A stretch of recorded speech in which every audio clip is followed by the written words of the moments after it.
السلام عليكم ورحمة الله وبركاته. التنمر حاجة وحشة جدا، المفروض يسموها جرح مشاعر أو إهانة أو استظراف أو استخفاف. ولاد كتير جدا من ولادنا بيتعرضوا للتنمر في حياتهم.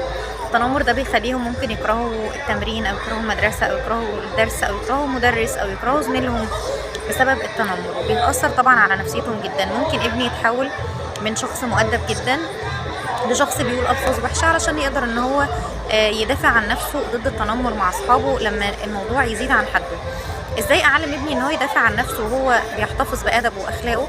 اولا لازم اعلمه ان المتنمر ده شخص عنده نقص معين بيكمله بمضايقته للناس، فهو نفسه يبقى زيك بس هو مش عارف يبقى زيك، فبالتالي بيتريق عليك وبيهزر بيستظرف دمه علشان يبدا ان هو يعوض النقص ده عشان يوصلك لمرحله ان انت تشتم فتبقى وحش زيه.